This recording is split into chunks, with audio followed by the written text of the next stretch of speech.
এটা হলো জামাই ষষ্ঠীর ভিডিও, মানে গতকালকের ভিডিও। আমরা সবাই রেডি হয়ে গেছি জামাই ষষ্ঠীতে যাওয়ার জন্য।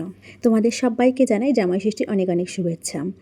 এখন যাচ্ছি আমরা আমার বাপের বাড়িতে, আর সেখানে গিয়ে কী করলাম, কী খেলাম সবটাই তোমাদের সঙ্গে শেয়ার করব।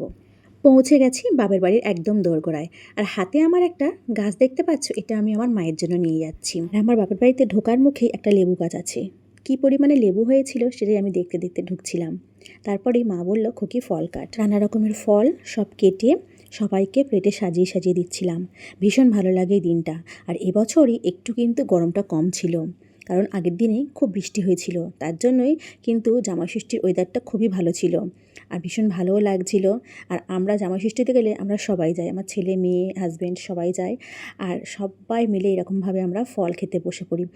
কী যে ভালো লাগে এই দিনটা, ভীষণ ভালো লাগে। আমি তো এখানে একটু তরমুজ খাচ্ছি, বাবা মা সবাইকে দিয়েছি। আর মা যেহেতু ষষ্ঠী করে আছে, তাই মাও তো আজকে ফল খেয়েই থাকবে। ফল খাওয়া শেষে বাবার হাতে তুলে দিলাম, বাবার জন্য যা যা নিয়ে গেছিলাম। আর মাকে দেখাচ্ছিলাম, দেখো তোমার শাড়িটা পছন্দ হয়েছে তো। আর মা যে শাড়িটা পরেছিল সেই শাড়িটাও কিন্তু আমি নিয়ে গেছিলাম, সেটা পরে মা জামাইকে ফল টল খেতে দিয়েছিল, আর একটা এই শাড়িটা নিয়ে গেছিলাম। তারপরে শুরু হয়ে গেল দুপুরের ভুড়ি ভোজ, একদম কবজি ডুবিয়ে খাওয়া দাওয়া।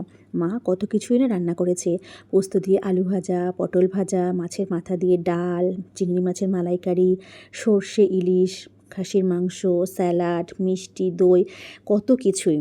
তো এই যে সবাই মিলে আমরা এখন খাওয়া দাওয়া করছি, জামাই ষষ্ঠীর খাওয়া দাওয়া। তো এই পর্যন্তই রাখলাম আমার এই ভিডিওটা। তোমাদের কেমন লাগলো অবশ্যই কিন্তু জানিও। সবাইকে অনেক অনেক ভালোবাসা, সবাই ভালো থেকো, সুস্থ থেকো। আসতে হবে, আসবো আর একটা ভিডিও নিয়ে। টাটা।